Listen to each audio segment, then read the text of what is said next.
abraço para você. Olá, novembro é o mês em que se comemora a consciência negra e, dentre outros vários temas discutidos aqui na Rede Alesp, está o encarceramento. O Brasil tem a quarta maior população carcerária do mundo. Dos cerca de 800 mil presos, 61,7% são pretos ou pardos. Eu converso com a Helenita Sabadim de Moura, ela é fundadora da Associação de Familiares e Amigos de Presos e Egressos do Sistema Prisional, e também com a gente o Cláudio Aparecido da Silva, ele é coordenador do SOS Racismo da Assembleia Legislativa de São Paulo. Muito obrigado. Vou começar aqui com a Helenita. Obrigado, você já participou outras vezes aqui, é sempre importante trazer as suas informações, viu, Helenita? Muito bem-vinda. Eu falei aí em quarto no ranking dos países que mais aprisionam no mundo, mas você havia me falado que já estamos talvez em terceiro, né? Terceiro lugar. 800 mil presos, aí a gente vai tirar talvez os mandados de prisão não cumpridos, né? Mas mesmo assim, mesmo proporcionalmente, Helenita, é muito grande. Por exemplo, eu tenho um número aqui que fala de um levantamento do G1, 335 presos para cada 100 mil, ou seja, o Brasil na 26ª colocação em uma lista de 221 países, ou seja, mesmo proporcionalmente, porque a pessoa pode falar, mas a gente tem uma população muito grande, como Rússia e China, Estados Unidos, enfim, mas também aprisionamos muito, mesmo proporcionalmente, né? E você acredita que o Brasil ainda é uma prisão classista? Sim, uma prisão classista e racista, né? Porque nós temos no nosso sistema carcerário meninos jovens, negros, de classe baixa, e lá dentro, em meios totais de desumanos, numa prisão em massa, né? A prisão em massa, isso é outro número que chama muito a atenção, porque, deixa eu ver se eu acho aqui os números eu me lembro até de cabeça, passou de 230 mil pessoas encarceradas no Brasil há 15 anos para 800 mil, ou seja, por que você vem acompanhando, a associação tem 10 anos, né? Isso. E nos últimos 15 anos você já pegou esse processo do que a gente chama de encarceramento em massa, né? De 230 para hoje 800 mil, igualando aí países que optaram por um super encarceramento, como é os Estados Unidos, no combate, por exemplo, às drogas, né? Como é que você vê esse super encarceramento como política e de resultado, inclusive para a sociedade?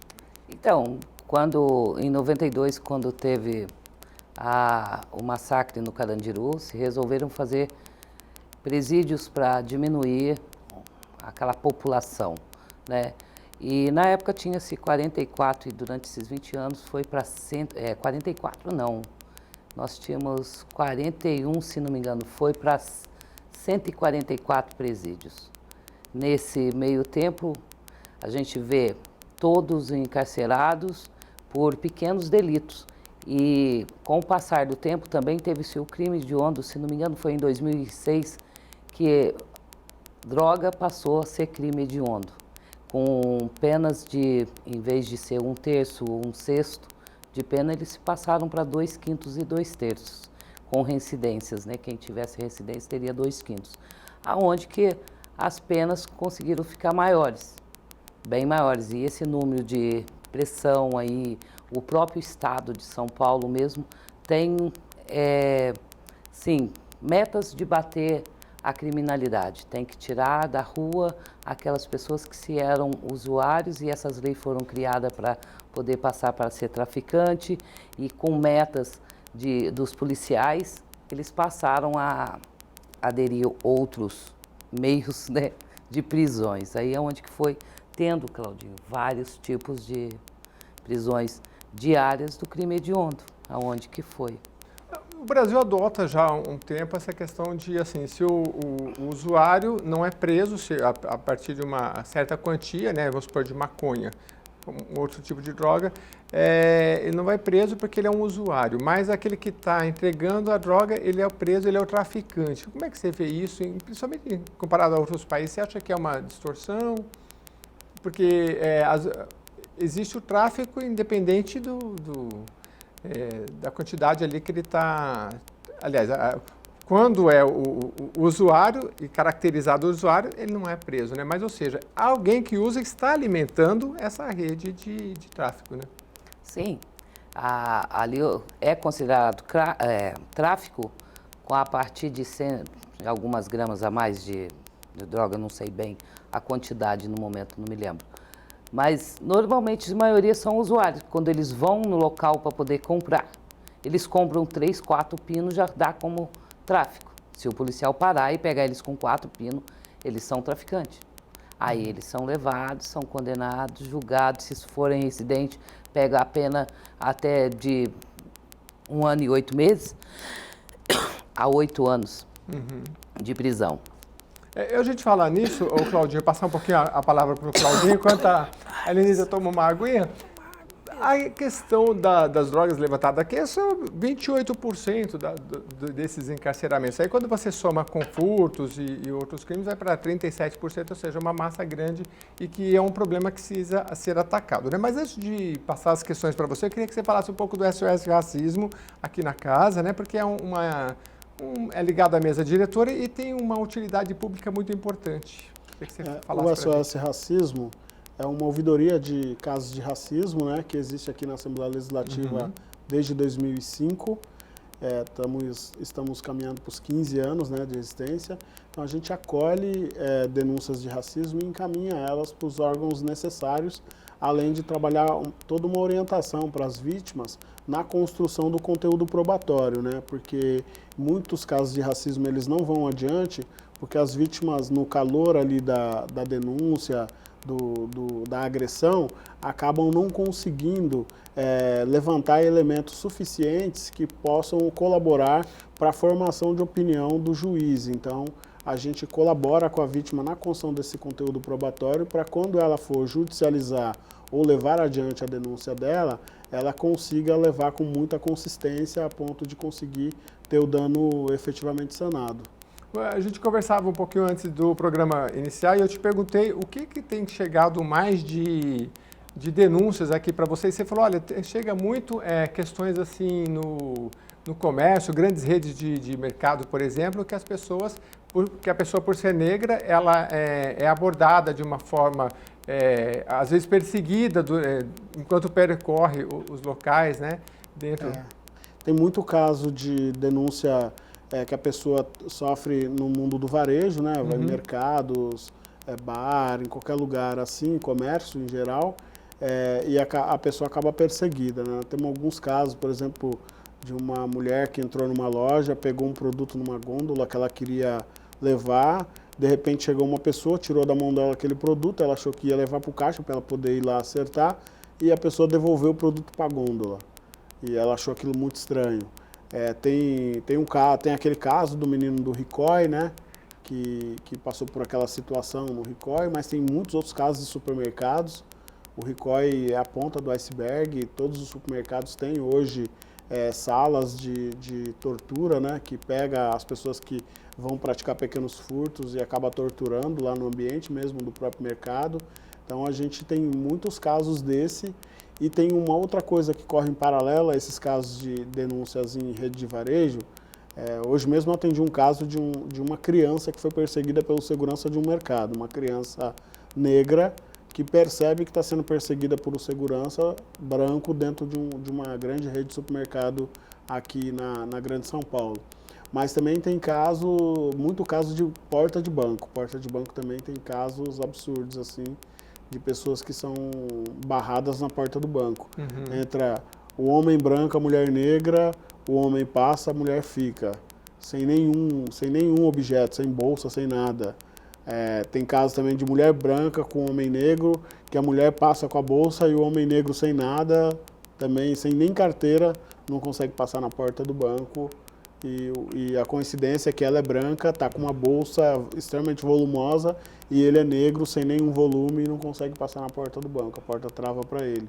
Você Então, acha que esse tipo de atitude que a gente vê no comércio, a gente vê na situação diária, isso se repercute também na área da segurança pública, a abordagem? Muito. É muito seletiva, né? A ação do Estado em relação à população em geral, ela é seletiva, ela classifica as pessoas pela cor da pele. As violações, elas se dão também pela cor da pele, né? Porque a gente vive numa sociedade que foi estruturada a partir do racismo, né? Então, quando a gente estruturou a nossa sociedade, a gente estruturou com base numa mão de obra gratuita, numa mão de obra escravizada, e isso tudo foi garantindo influência para que a gente chegasse hoje na situação que a gente vivencia hoje. Uhum. Claudinho, você citou uma situação também anteriormente de uma pessoa que precisava de um atendimento jurídico e depois se chegou à conclusão que era uma multa, uma Fiança. Uma fiança, né? Conta essa história pra gente, porque acho que ela ilustra muito bem o que acontece milhares e milhares de vezes Brasil afora. Tem muitos casos assim, tem muitos casos de presos hoje, a Linda pode falar melhor que eu, que continuam encarcerados mesmo já tendo cumprido pena. Isso também colabora para o encarceramento em massa, né? Mas tem casos também que a pessoa tem uma fiança fixada e não está sabendo porque a informação não chega efetivamente, né? Uma amiga, uma liderança do Capão Redondo, aqui na Zona Sul, teve o filho dela preso, se eu não me engano, por porte de arma ilegal. Ele estava com uma arma, foi preso, voltando da balada, e aí ele foi preso, ela ficou desesperada, começou a correr atrás de advogado, eu falei assim, antes da gente ir atrás do advogado, vamos ver o que está acontecendo. Aí fui com ela na Barra Funda, pedimos o processo, ela é a mãe, parte interessada, deram o processo, nós olhamos e tinha lá uma guia de recolhimento de uma fiança que tinha sido fixada pelo juiz. E era um salário mínimo.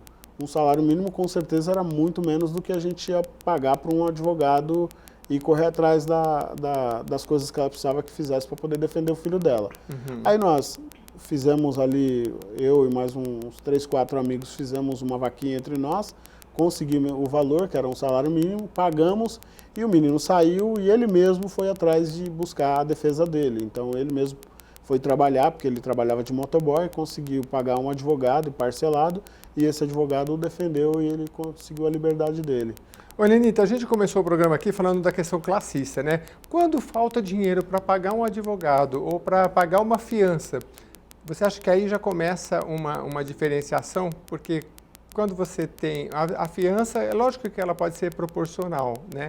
Mas ainda assim, às vezes a pessoa não tem um salário mínimo para pagar e a pessoa pode ficar presa por causa de um salário mínimo, né? Isso ocorre, né? Sim. Isso é uma das formas que você acredita que seja de classificar aquele que vai ficar preso e aquele que não vai ficar preso? Exato. Essa é uma das partes. Que quando a pessoa é classificada para pagar, ela vai para o cárcere, porque normalmente ela não tem. O familiar também não tem. Então, esses familiares onde que eu acho que a polícia atua demais, que eu não sei se vocês viram até esses dias atrás, eu vi uma reportagem do Major falando como as pessoas iriam trabalhar nos jardins, aqui em São Paulo, e na periferia, que os policiais teriam que trabalhar diferenciado, né? Então, aí você já vê a divisão de classe. Por aí você vê. Então, um policial já vai preparado para prender numa comunidade. E nos jardins ele vai preparado para conversar. Então, quer dizer, ali você já vê uma divisão bem de classe. E quando vai preso, como você perguntou, de advogados, um preso lá, para ele ser condenado, ele fica às vezes preso, leva no mínimo 180 dias dentro de uma prisão, quer dizer, é o máximo de 180 dias, mas estoura para marcar uma instrução de julgamento, às vezes eles marcam com 6 meses, mas ele chega a ser levado para a instrução de julgamento com 8 meses, 9 meses de prisão. E normalmente é a Defensoria Pública que defende essas pessoas, né? Então nós não temos esse problema em São José dos Campos e nem Taubaté, como eu disse, porque lá a Defensoria Pública de Taubaté e de São José, eles, assim, como diria, eu não vou dizer que funciona, né? Eles dão total atenção, eles vão ao presídio, tá? Depois que a gente formou a associação, a gente tem uma abertura com a Defensoria Pública de lá. O próprio defensor público, ele dá cursos para os familiares de preso, e Taubaté também, que é com o doutor Saulo, né? Em São José, o doutor André. Atende aqueles presos que a gente leva todas as reclamações para eles lá, eles dão uma atenção especial, vai lá. E os presos que estão, como o nosso amigo disse, o Claudinho, que já estão com cadeia vencida, realmente isso acontece muito, eles têm benefícios de LC, de RA, que é regime aberto, e o liberdade condicional.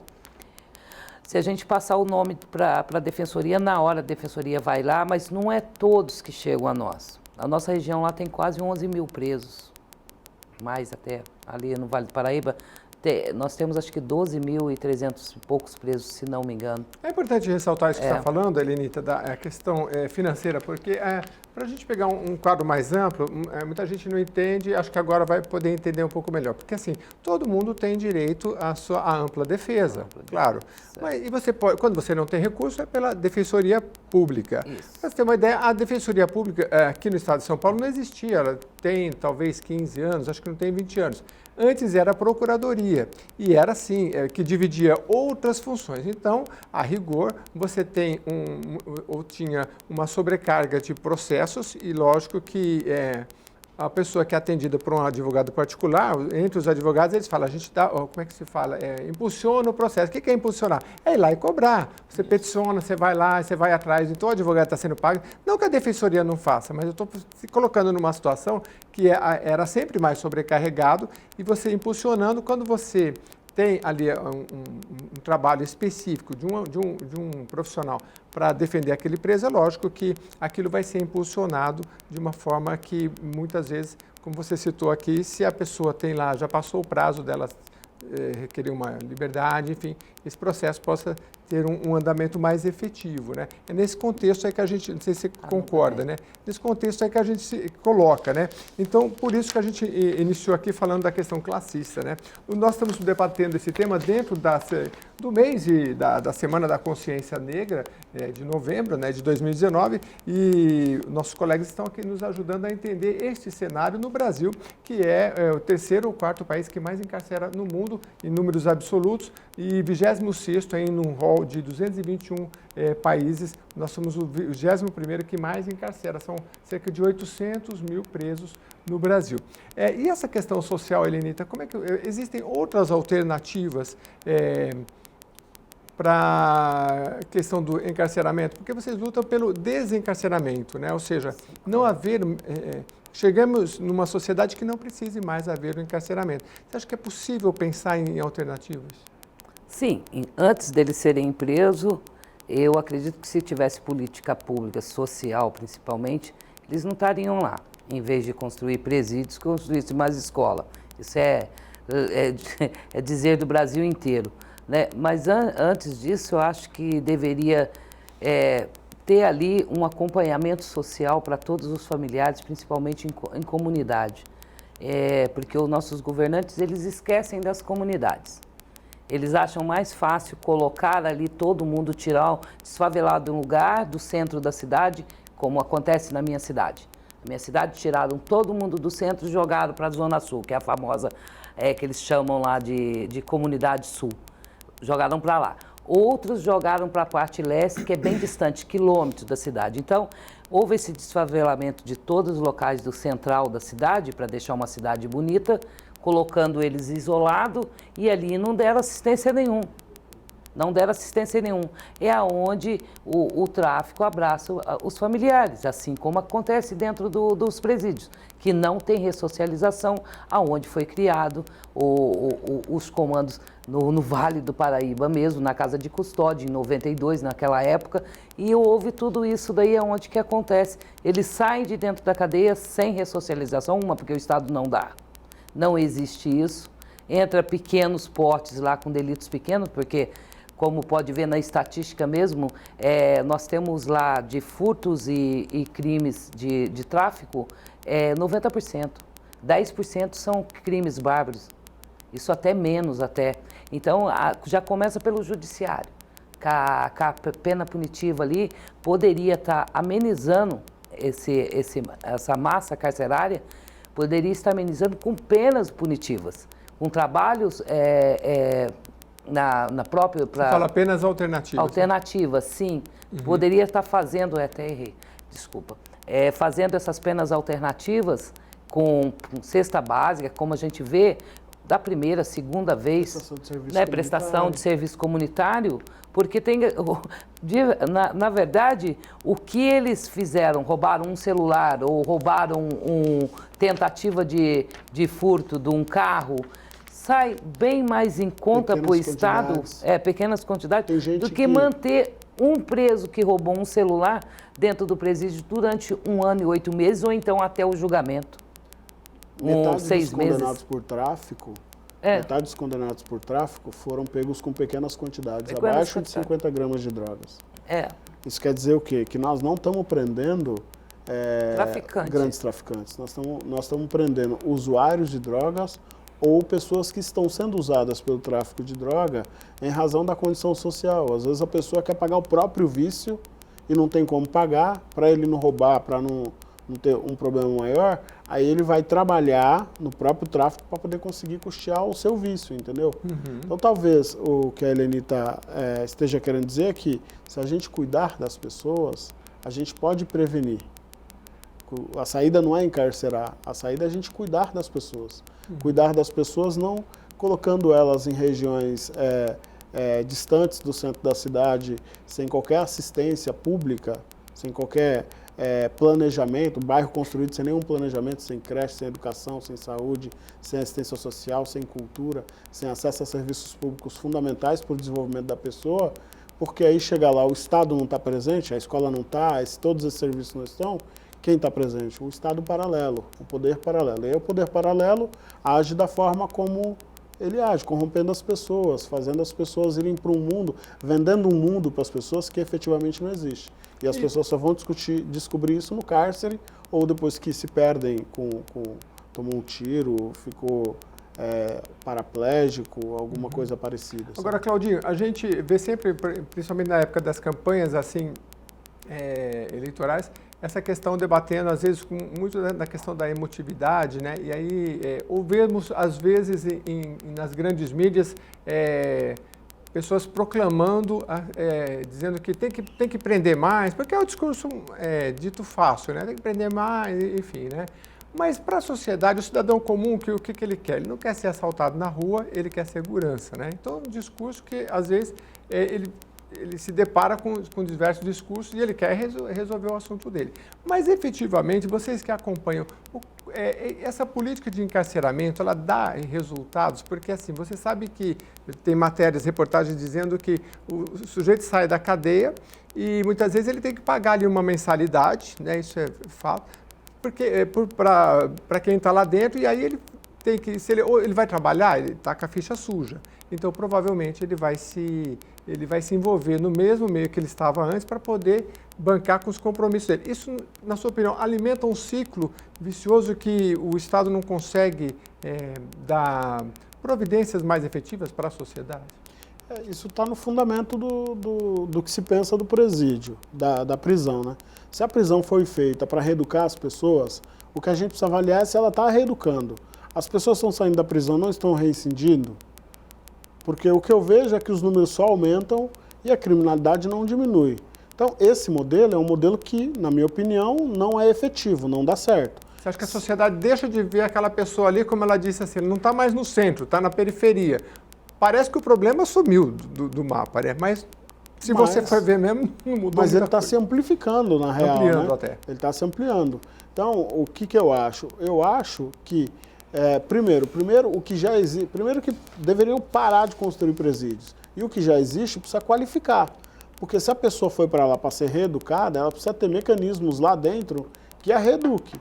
Isso quer dizer o quê? Isso quer dizer acesso à cultura, isso quer dizer acesso à educação, isso quer dizer acesso a trabalho e perspectivas de que quando ela voltar para a sociedade, ela esteja ganha por esses princípios, pelo princípio do trabalho, o princípio da cultura, o princípio da educação e outras coisas mais. Você sabe que eu ouvi disso de um secretário de Segurança Pública, eu não lembro o nome dele agora, do Nordeste, e ele falou, olha, quando eu assumi, a minha intenção foi criar mais presídio. Depois de 2 anos eu falei, não adiantou, porque assim, você pode criar quando você quiser, você vai, o caminho não é esse, né? Você vai lutar todos com isso. Eu constituí 2, não resolveu, construí mais um, não resolveu. Então ele falou assim, o caminho não é esse, o caminho é outro, né? Enfim. Bom, nós estamos chegando ao fim do programa, mas eu queria passar por alguns pontos aqui com vocês dois, em relação a uma reportagem que, deixa eu ver aqui, assinada pelo Laio Rocha, que ele fala que, em dado momento, dos 10 pontos principais de demandas de movimentos sociais que lutam pelo desencarceramento, ele fala de uma plataforma da Agenda Nacional pelo Desencarceramento, e alguns pontos em comuns que ele cita aqui, eu queria que vocês falassem um pouquinho sobre ele. Suspensão de qualquer verba voltada para a construção de novas unidades prisionais ou de internação. Você já falou sobre isso, que é o que vocês defendem. Exigência de redução massiva da população prisional e das violências produzidas pela prisão. Alterações legislativas para a máxima limitação da aplicação de prisões preventivas. E contra a criminalização do uso e do comércio de drogas. Acho que alguns pontos desses você já trouxe aqui, né, Helenita? São discussões comuns entre essas entidades que brigam pela redução do encarceramento em massa. Por exemplo, temos a redução máxima do sistema penal e retomada da autonomia comunitária para a resolução não violenta de conflitos. Nesse aspecto, você até citou, né? Como é que se daria essa autonomia comunitária? Você acha que teria que ser uma participação pública mais efetiva, tanto da área de segurança, mas um envolvimento geral? Geral, sim. Para que pudesse... Tutela, politiza as pessoas. Politiza as pessoas para elas conseguirem resolver seus conflitos. Ajuda elas a resolver os conflitos dela, sabe? Dá autonomia para elas. Não chegaria a oprimi-las. Em todo lugar do mundo que tem autotutela, é muito grande. os índices de criminalidade são baixíssimos. Todos os lugares do mundo que se aposta na autotutela, nas pessoas cuidando de si, os índices são baixíssimos, sabe? O limite da relação política é a relação violenta, que ocasiona morte, que ocasiona prisão, que ocasiona uso desenfreado de entorpecentes e tal. Se a gente começa a cuidar da gente mesmo, a gente consegue se respeitar mais, valorizar as relações sociais, construir um ambiente de mais harmonia, mais harmonioso. Eu acho que esse é o caminho. É o caminho, e eu vou até deixar o telefone do SOS Racismo aqui na Assembleia Legislativa, aí vamos colocar na tela para vocês acompanharem, porque eles têm feito um trabalho árduo, difícil, mas eles ouvem as reclamações da população em geral e você pode mandar pelo SOS Racismo, pelo Cláudio, eles vão atender na medida que chegam essas demandas, e eu acho que é importante a conversa, não sei, por exemplo, vou deixar também o contato da Helenita, porque ela tem um WhatsApp, né, Helenita? Que eu acho que as pessoas que têm interesse nesse assunto, não que estão ligadas, podem ser diretamente ligadas ao tema, ou às vezes tem estudiosos que querem participar, ou você na sua comunidade quer criar um grupo, começa com um grupo de WhatsApp, né, de mães, de pessoas que podem, de alguma forma, se empoderar e buscar, por meio do trabalho que eles fazem, orientações. Com certeza o Claudinho ele tem alguns exemplos de comunidades que estão se reunindo, se dando certo, né? A própria associação, não dá tempo de contar porque só tem um minuto, mas ela começou de uma luta sua, não é, Helenita? Veio aqui na Assembleia, conseguiu o apoio de parlamentares e hoje está em uma associação com 10 anos e que já ajudou tanta gente, né? Então, queria deixar o seu contato e as suas palavras finais. O que você acha de relevante nesse mês da consciência negra para que a gente trabalhe toda a comunidade para se envolver nessa luta de vocês pela redução desse super encarceramento? Sim. Que os nossos políticos tenham uma visão melhor para eles, né? Que a política também dentro dos presídios também melhore, que não é só lá, porque atinge muitos familiares também do preso, onde eles não conseguem nem se ressocializar, porque tiram os presos locais, levam para outra cidade, eles não têm nem o direito de ter uma visita. Que relevem esses termos e que apliquem mais em nossos jovens. Aliás, os estudos mostram que assim, a ressocialização ela depende muito da família, né? Se você está longe da família, então você está aí totalmente isolado. Exato. E aí essa ressocialização, que já é difícil, ela fica mais difícil ainda. Eu quero agradecer muito a presença de vocês e já estão convidados para os próximos programas para voltar a debater os temas aí que vocês acharem relevantes. E você que nos acompanha pelo programa em discussão aqui da Rede Alesp e também pelas redes sociais, mande sempre as suas perguntas, os seus questionamentos, as suas sugestões que a gente vai trazendo aqui nos programas conforme demandado. Muito obrigado pela sua audiência e até o próximo programa.